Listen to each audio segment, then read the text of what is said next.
Okay, so we are talking about quadratic functions.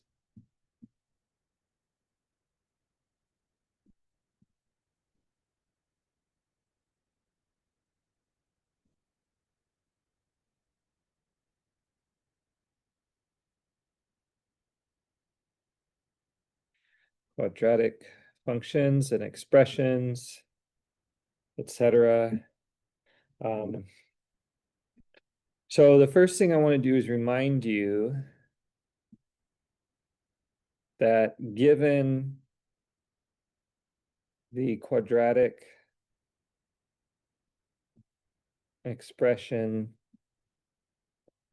x squared plus 7x minus 18, the following three questions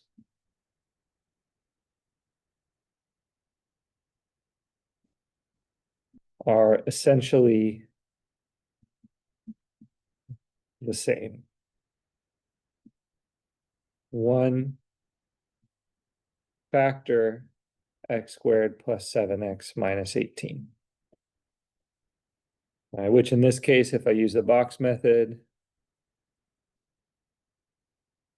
two numbers that multiply to be negative 18 and add to be 7, negative 2 and 9. And if I couldn't jump straight to them, I would just list all of them, and that's fine, right? So negative 2x and positive 9x, and I get x minus 2 times x plus 9. Solve x squared plus 7x minus 18 equals 0. That's essentially the same question as factoring, because once I factor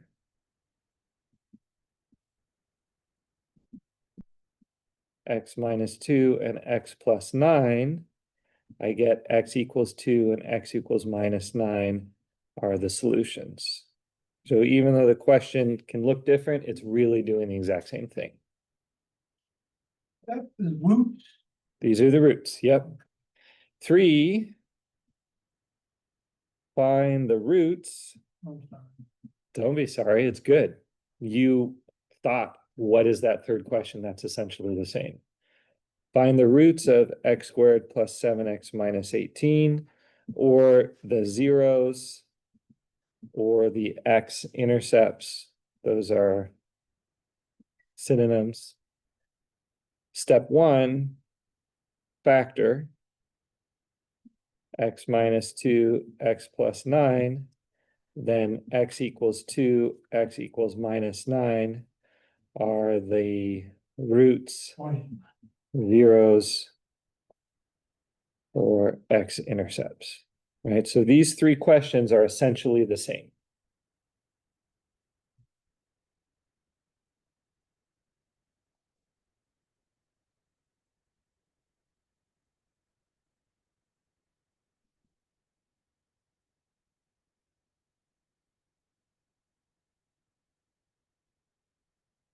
And so what I want you all to build one of the things I want you to build in general in terms of mathematical skills are recognizing when a different question is asking you to use the skills you've already learned.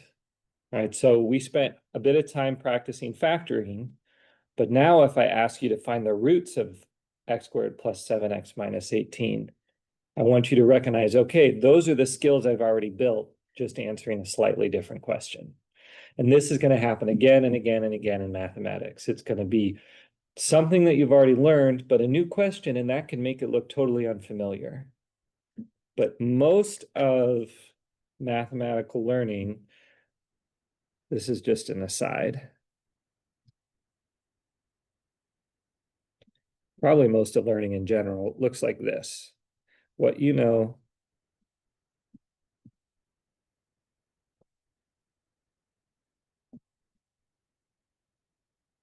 what you learn. And then maybe you learn something over here. And then you learn something over here. And maybe over here. And then you come back, you learn something over here. And every once in a while, you learn something over there. which is completely unrelated.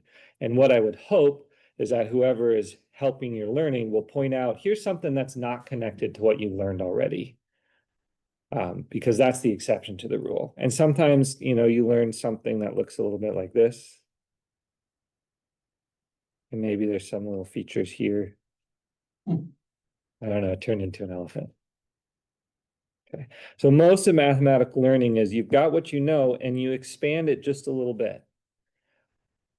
But it can feel like it's something brand new. So recognizing when it's just an expansion versus something brand new is a really important part to help develop your mathematical learning skills. Okay. So now that we know that these three questions are essentially the same, we can really talk specifically about factoring or solving or finding roots. 3 ways to factor.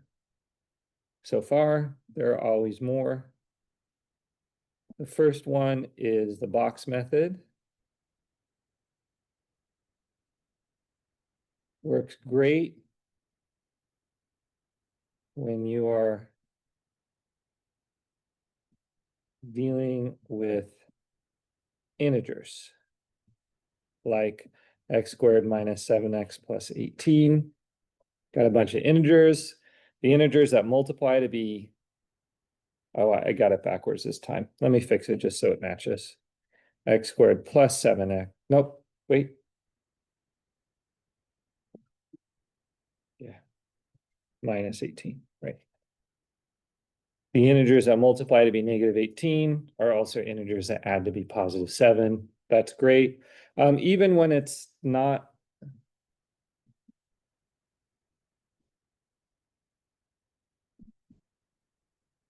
just a leading coefficient of 1, that's still pretty straightforward because you can convert this to 2 times x squared plus 3x plus 5. That maybe didn't work how I wanted it to. This should be a 2.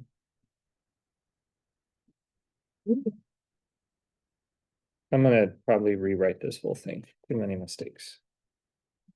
Okay, 3 ways to factor.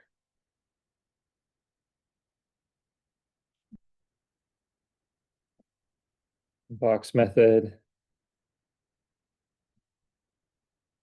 works great with integers. X squared plus 7x minus 18, or 2x squared plus 6x plus 4, because I can write that as 2 times x squared plus 3x plus 2, and it's still an integer solutions. It does not work well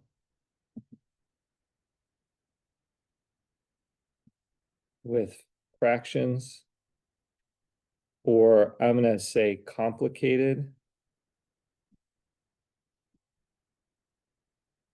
leading coefficients.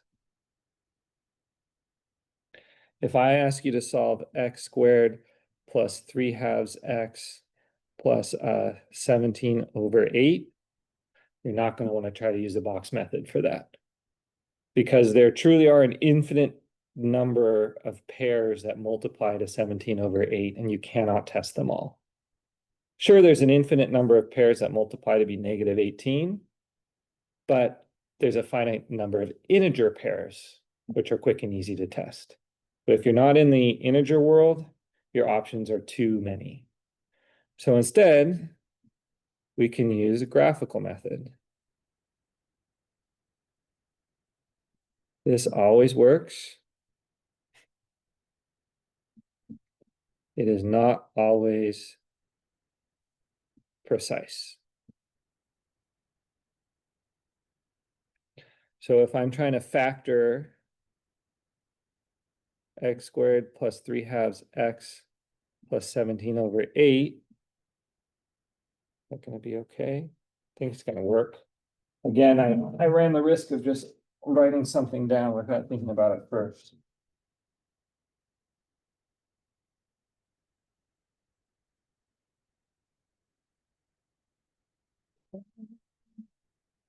Let's do minus 3 halves x. think that might work. Nope. Make both of these negatives.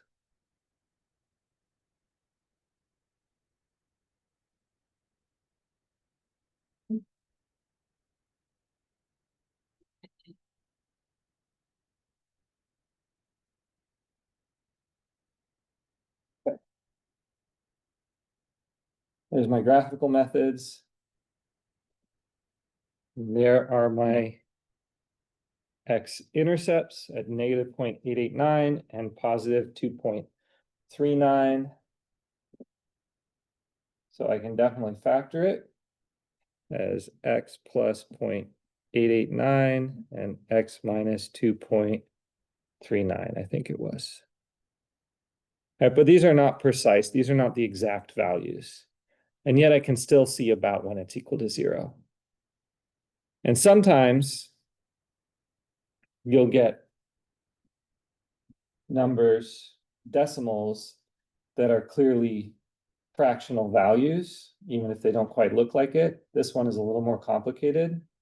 But if I did something like x squared plus x minus 1, let's see.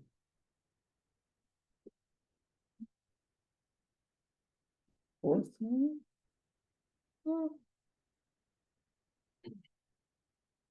I could convert those to fractions pretty easily. Let's just see. I'm just messing around now. It's not working. That's okay. Sometimes you can see how to convert a decimal to a fraction, and in a calculator, sometimes there's a button that can do that. But nevertheless, this is not always precise, but it can be useful. Or maybe I have something like, let me try something real quick.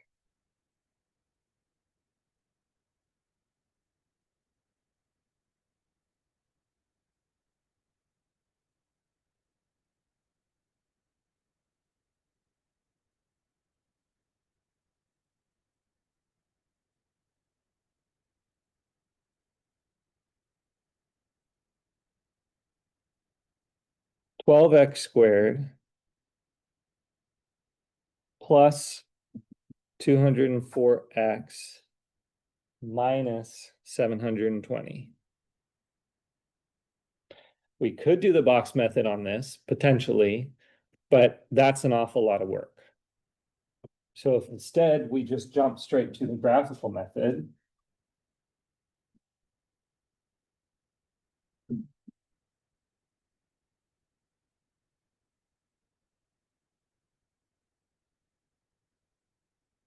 right, it actually turns out to be pretty easy. So even though the box method would be possible, the way I built it, it does end up just working on integers. The actual procedure of the box method would be pretty challenging. But with the graphical method, it's pretty quick and simple.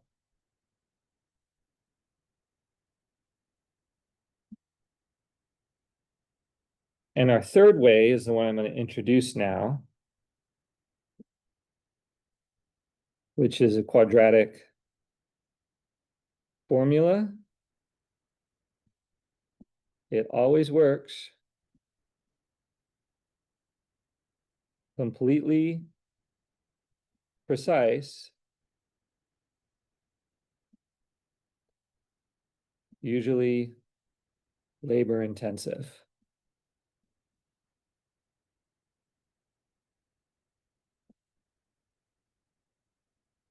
Factor x squared plus 7x minus 18 using the quadratic formula.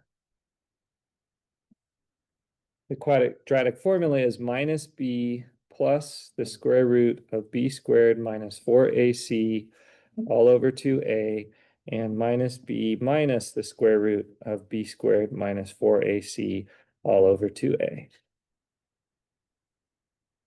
So if I use that on this one, b was 7, so I have minus 7 plus the square root of 7 squared minus 4, a is 1, c is negative 18, all over 2 times 1, and minus 7 minus the square root of 7 squared minus 4 times 1 times negative 18, all over 2 times y. And I start cranking through the arithmetic. Minus 7 plus the square root of 49 minus, well, it's going to be plus whatever 4 times 18 is, 72. Yeah. Hope so. All over 2. And then minus 7 minus the square root of 49 plus 72 all over 2, which is minus 7 plus the square root of, I'm going to guess that's 120. No, it can't be 72. Let me double check. It's 72. 121. Okay, I was right.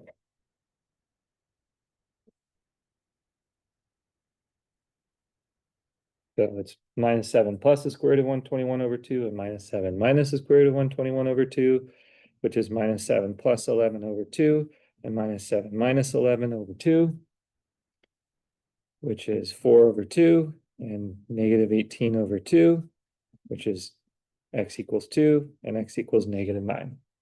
And so we can factor that as x minus 2 and x plus 9.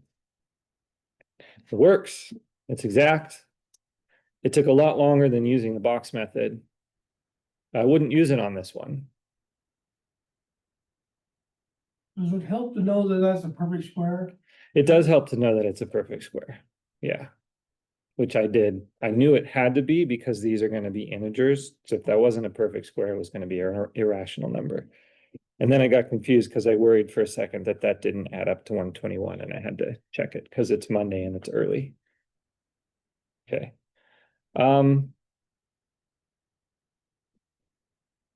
X squared, what was it? Minus 3 halves x minus 17 over 8. We can use a quadratic formula on this. It's minus b, so it's positive 3 halves minus the square root of 3 halves squared minus 4 times 1 times negative 17 over 8 all over 2 times 1. And then 3 halves, oh, here, I'll put the plus first, and then minus the square root of 3 halves squared minus 4 times 17 over 8, negative 17 over 8, all over 2 times 1, which is 3 halves plus the square root of 9/4 minus, let's see, 4 times 17 over 8 is going to be 17 over 2. And it's going to be a positive all over 2, and then 3 halves minus the square root of 9/4 plus 17 halves all over 2, which is 3 halves plus the square root of, let's see, that's going to be 9 plus 34 all over 4, all divided by 2. 3 halves minus the square root of 9 plus 34 all over 2, oh, sorry, over 4, all over 2, which is 3 halves plus the square root of 41, which is then divided by 2, all over 2, and 3 halves minus the square root of 41, which is divided by 2, then all over 2. And we can collect some of these, and we end up with 3 plus the square root of 41 over 4, and 3 minus the square root of 41 over 4. Those are the exact values for x.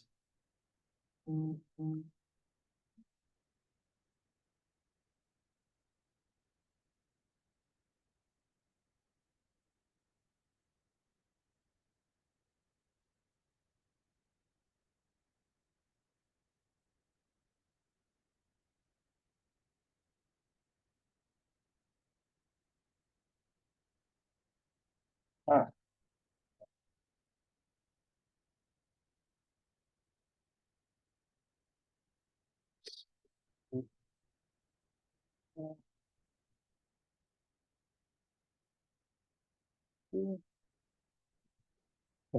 4. That's not good. Is that 9 plus? 34, so that should be Okay. a 40, that should be a 43, not a 41. No, I'm appreciate it because my numbers weren't working out.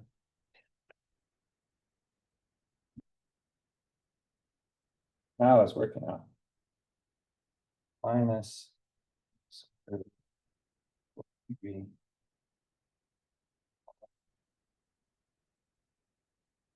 4.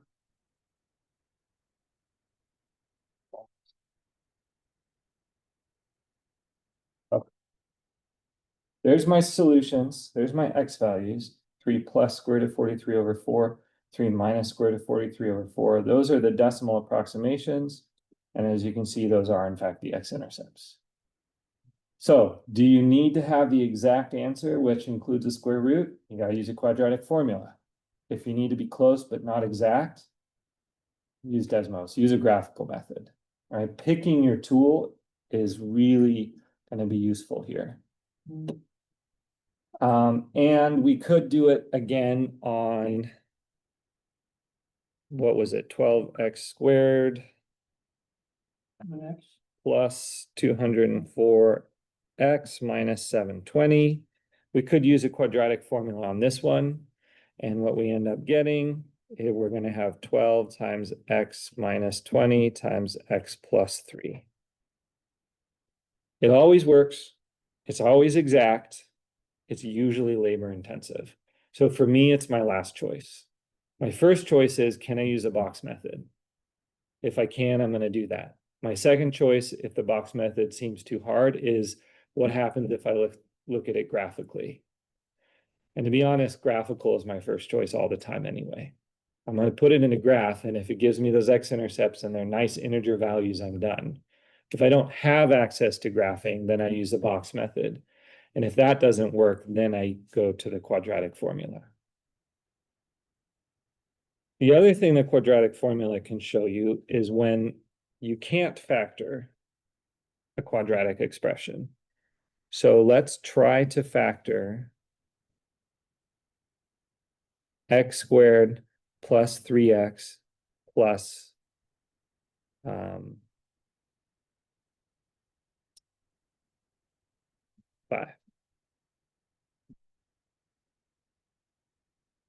All right, so the box method would look for two numbers that multiply to be two integers that multiply to be 5. Let me double check. Make sure I didn't give myself a question that I didn't want. X squared. We would try to find two numbers that multiply to be 5 and add to be 3. Well, we're not going to find integers that it works. So the box method is not going to help us. Let's say we don't have a graphing calculator, so we go to the quadratic formula. That's going to be minus b, so minus 3, plus the square root of 3 squared minus 4 times 1 times 5, all over 2 times 1, and minus 3 minus 3 squared minus 4 times 1 times 5, all over 2 times 1. Minus 3 plus the square root of 9 minus 20, all over 2. And minus 3 minus the square root of 9 minus 20, all over 2. Which is minus 3 plus the square root of negative 11, over 2. And minus 3 minus the square root of negative 11, over 2. Can we take the square root of a negative number? We cannot. There is no real number that multiplies by itself to be negative. So that right there tells you you cannot factor with the numbers we work with, which are called the real numbers. And remember at the beginning, I said there are 3 equivalent questions. If I asked you to solve x squared plus 3x plus 5 equals 0, well, since you can't factor,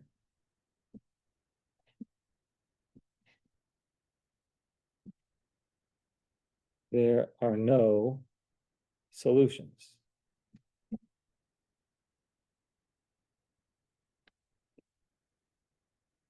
And again, with Desmos, it becomes very simple to see that because this is the graph. And when does that graph touch the x-axis? It never does. So there are no x-intercepts, there are no roots, there are no zeros. So it does not factor. So try to solve this equal to 0. Never going to happen. I still like graphical the best for anything to do with quadratics. And there are times when you don't have access to that.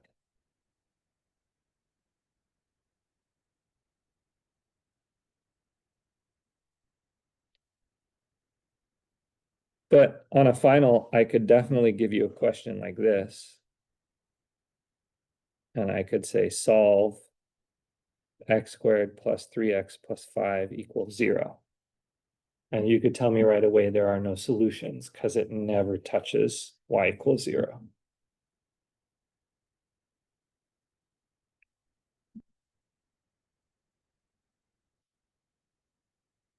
Okay.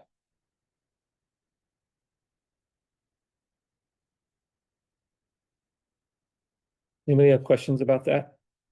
Okay.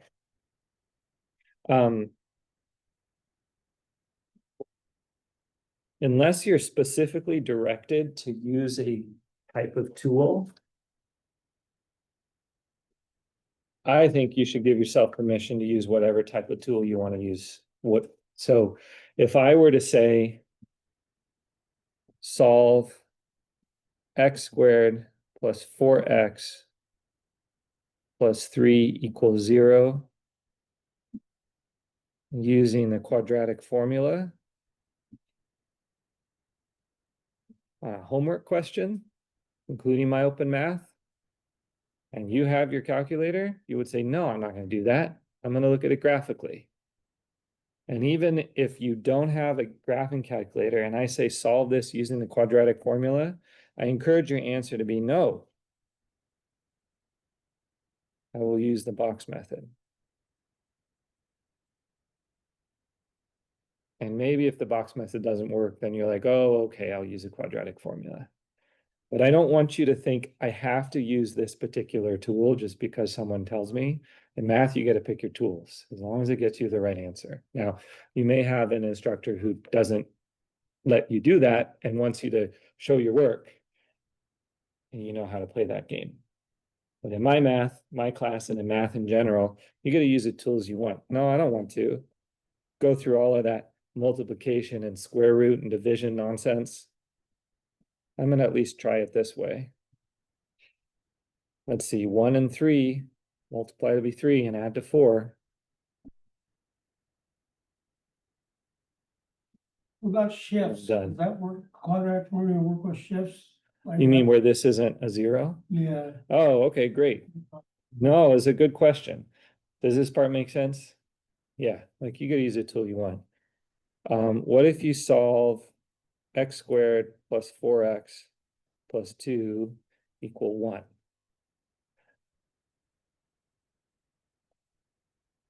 You're never going to be able to factor this to get a solution.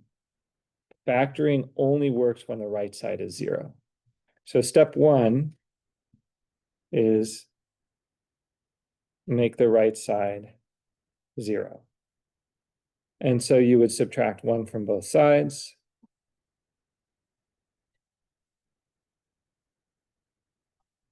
okay, I got you. And you get x squared plus 4x plus 1 equals 0. And then you can use a quadratic formula or graphical or whatever else. What if you have something that looks like this? Solve 3x squared plus 19x minus 2 equals x squared plus 4x plus 8. You still just do the same thing. You get it all equal to 0. And you end up solving 2x squared plus 15x minus 10 equals 0. These are equivalent. And then you can use, I probably wouldn't try to use a box method here, but you could use graphical method or you could use a quadratic formula. All right.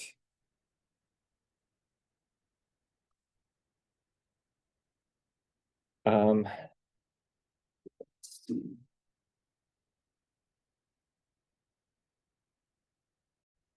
All right, so we talked about factoring. Now let's go back and check in again on what quadratic functions tell us. This is the modeling with quadratic functions.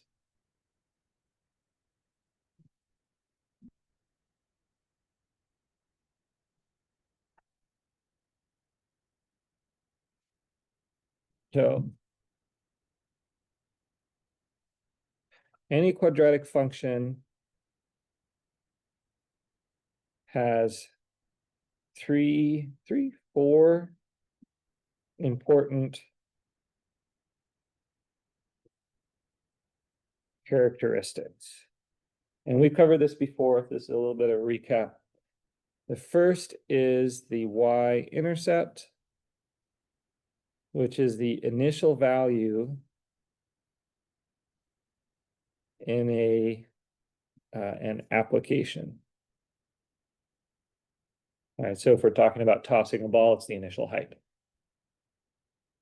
Two is the x-intercepts, if they exist. These are the input values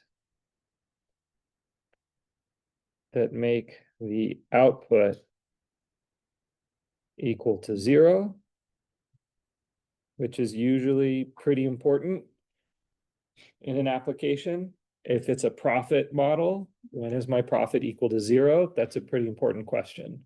If it's a tossing of a ball, when does that ball hit the ground? Might be a pretty important question. We have the max or min. Sorry, let me say this is a vertex. Sorry, the vertex. The max or min of the function. All right, when is my profit maximum? When is a ball at its greatest height? And the leading coefficient. This just tells you if the behavior of the system opens up or down.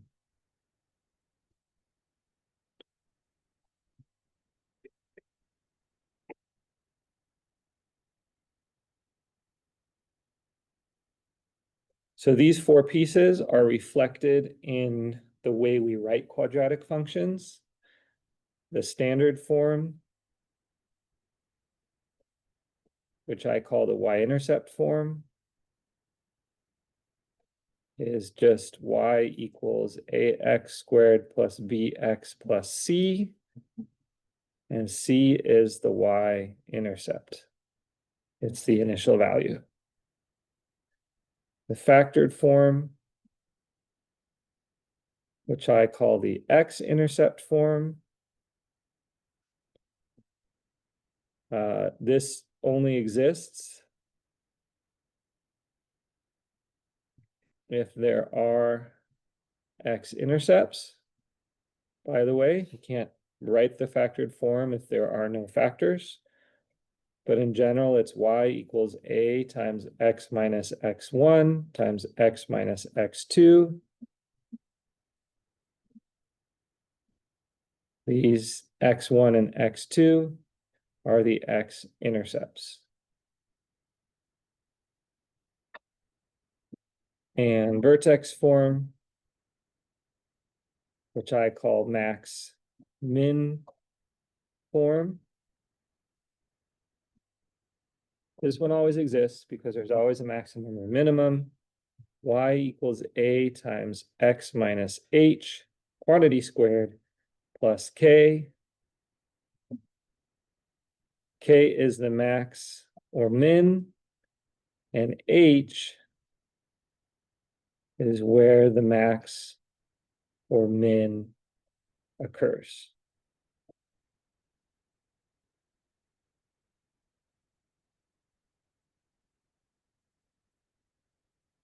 A is the letter A appears in all three forms. It's the leading coefficient. A positive A means your quadratic function opens up. So if A is greater than 0, and a negative A means your quadratic function opens down.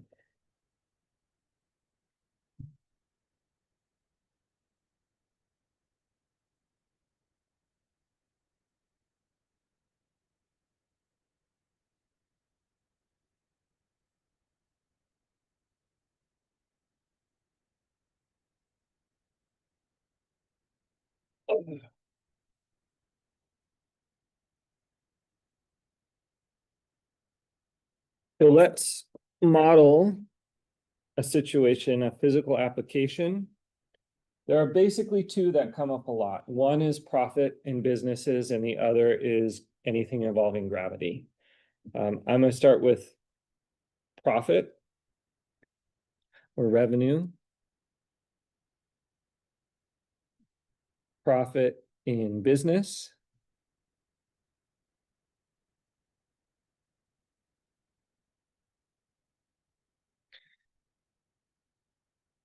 Any business has what are called fixed costs that apply no matter how much is sold. So let's think about Kona Ice. You have to buy that truck, or at least lease the truck. You make payments on the truck whether or not you're selling any Kona Ice. These payments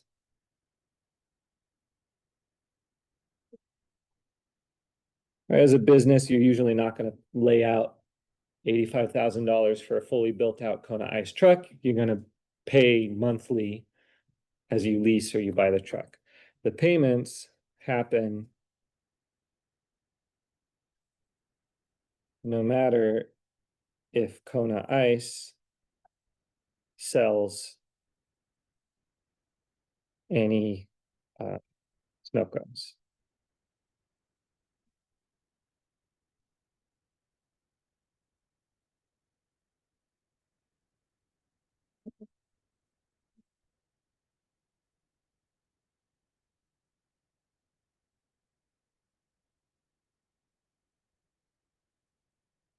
There's our number of snow cones sold. And here's the profit. No, this is price. Sorry. This is price.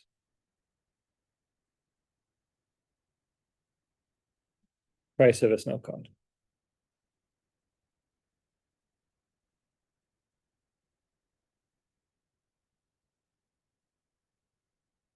Let me think.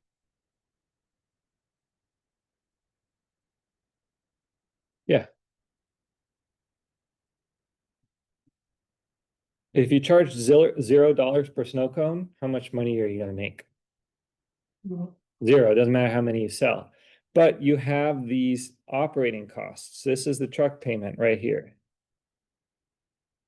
So you're actually going to start off with negative profit, right? If you're giving your snow cones away for free and you're still paying on your truck, you're making negative profit.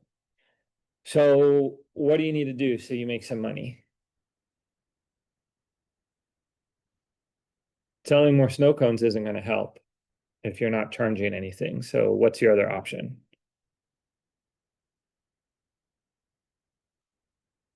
get a loan, What's that? get a loan, Well, if you get a loan, you're still not making money. I see. Your business is selling snow cones, and right now you're giving them away for free. So what do you do if you want to make some money? Don't give them what? Yeah, charge for them. Let's say you charge $1. All of a sudden, if you're selling 200 snow cones, you're making $200. That's fantastic. Unfortunately, your truck payment might still be more than that, but at least you're closer to breaking even. So what do you do instead of charging $1 a snow cone? What are you going to do? You're going to charge $2 a snow cone. Now, there are some people who are like, I'm not going to pay for $2 a snow cone. So you're going to lose some business for sure. But other people are happy to pay. So now you've made enough to cover that truck payment.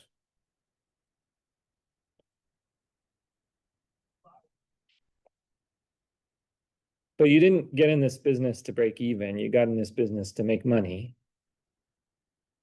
So instead of charging $2 a snow cone, you're going to charge $3 a snow cone. You're going to lose a little bit more business, but you're going to make up for that with a higher amount of money per snow cone. Until at some point, maybe right about here, you're going to maximize your profit. Charging $4 a snow cone, enough people are buying it, you're making plenty of money, and you get greedy and you're like, I'm going to charge $5 a snow cone. And now you start losing business. So even though you're getting more money per snow cone, you're selling so fewer snow cones that you're starting to lose money. And you start to panic. You're like, I got to get more money.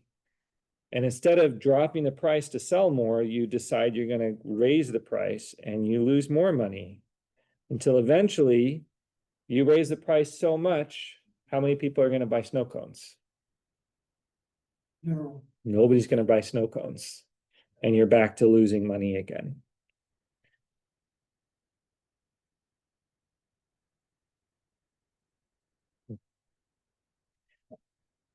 So as a business person, you get to ask a couple questions. One is, if I don't charge any money for snow cones, what's my profit? That's your initial value. That's your y-intercept.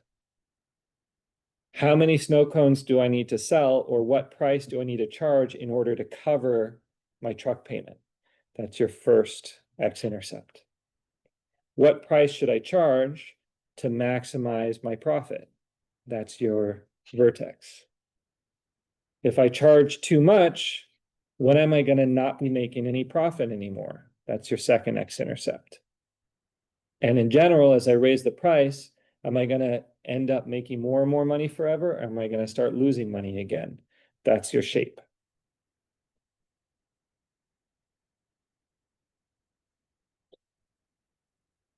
Most of our quadratic models open down because the world is not infinite.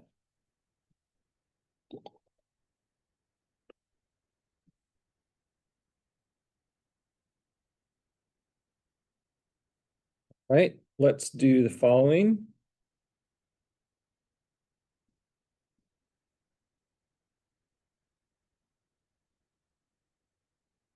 On the planet Zorbox,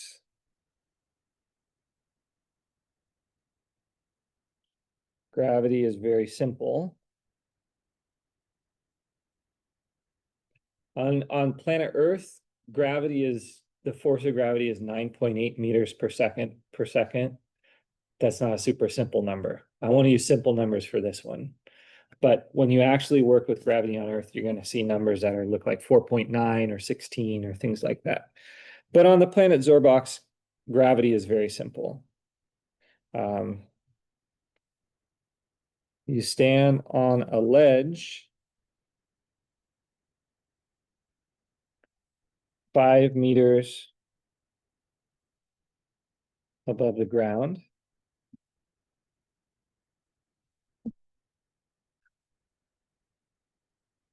You throw a ball up.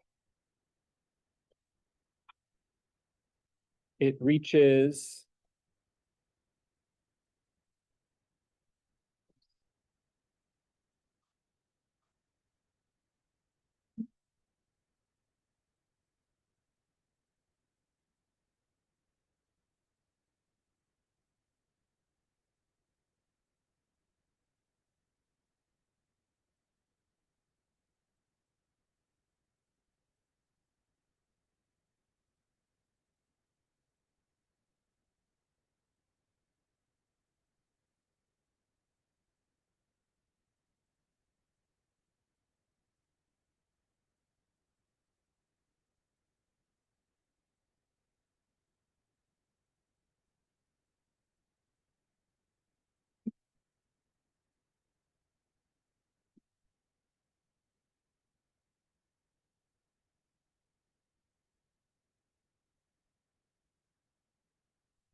Let's change this just a little bit.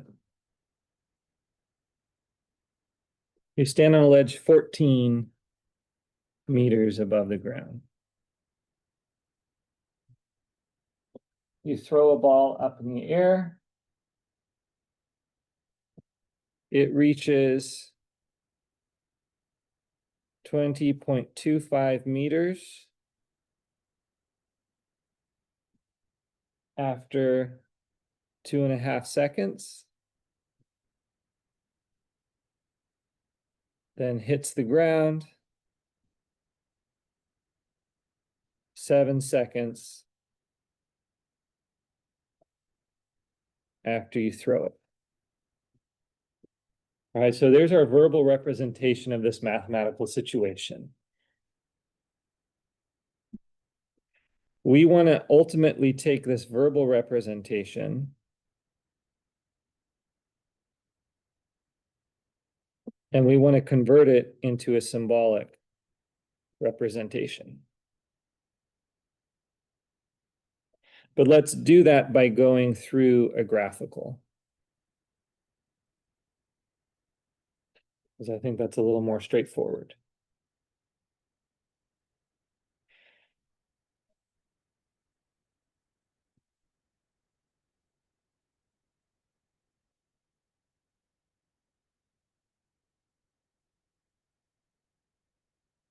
Here's our height as a function of time. What's the y-intercept?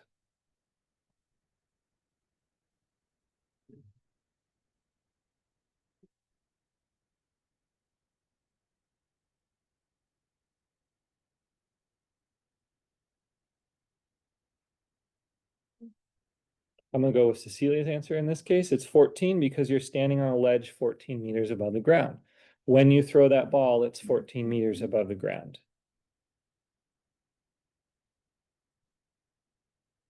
How high does that ball get? What's its maximum height?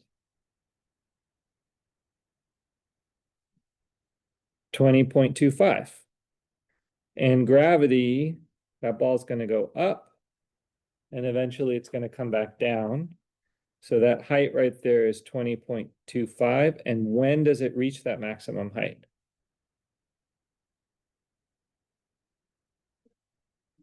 After 2.5 seconds. Right after 2.5 seconds. And then it comes back down. And when does it hit the ground? 7 seconds. Right at 7.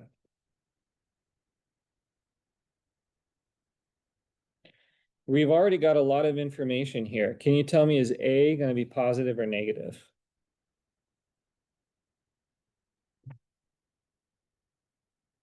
Down, so it's probably gonna be negative. A is negative because your ultimate trend is opening down. Cool. What's the C value going to be? All right, so here, let me do this. Y equals ax squared plus bx plus c. Y equals a times x minus x1 times x minus x2. And y equals a times x minus h squared plus k.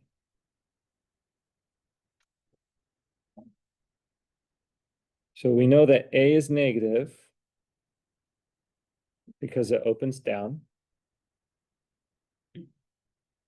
What is c going to equal? 14. It's our y-intercept. Cool. How about one of our x-intercepts?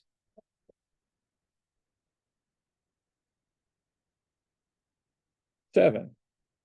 Cool. How about our k value? The vertical value of our vertex. Yep, k is, say that one more time. Well, that's the h value. K is the output. 20.25. And h is 2.5. So we actually already have a ton of information just from this verbal. And we are missing some pieces. Some of this we can reason through. The x-intercepts are always symmetric around the middle point. So actually the other x-intercept right there would be a 2. Because 2 to 2.5 is the same distance as 2.5 to 7.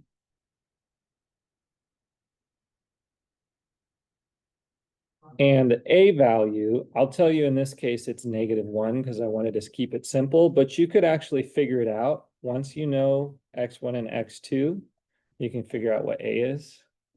We'll come back to that in 111. Mostly what I want to point out is there's a lot of information from a verbal description that is represented in the symbolic formulas. And what I'm going to be asking you to do on your worksheets and on the final exam is based on the symbolic representations, I want you to be able to give me verbal information. So if I gave you something that looked like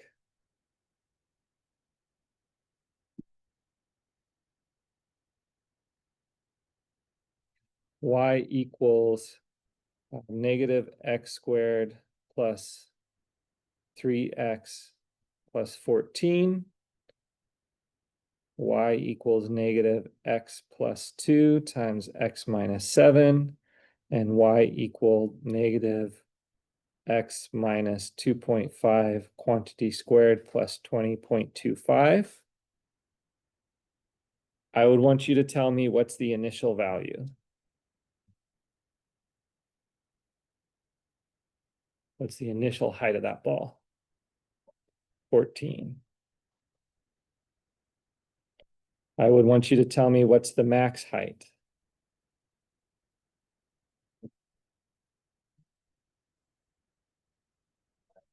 20.25. I would want you to tell me when does it reach the max height. Or 10. Yeah, 2.5. And then I would say, when does it hit the ground?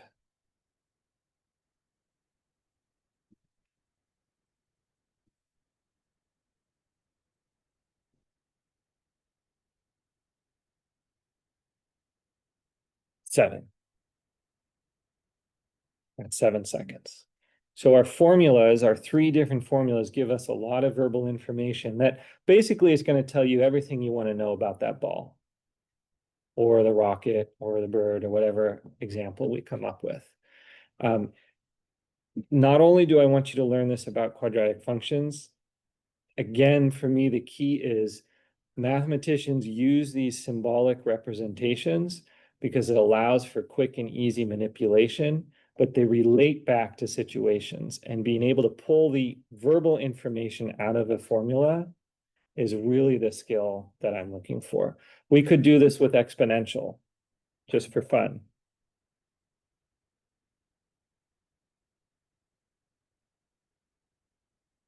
There's an exponential formula, right? This represents a savings account in thousands of dollars. Okay, so what's my initial balance?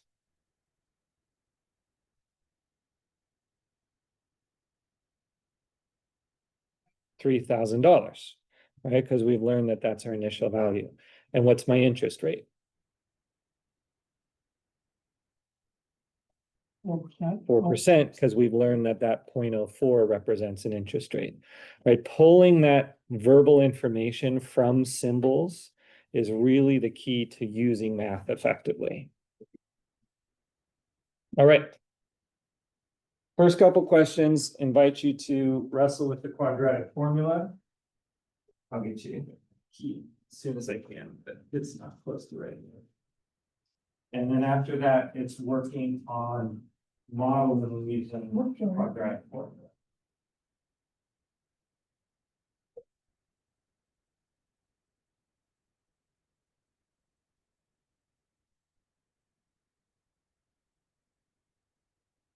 Mm.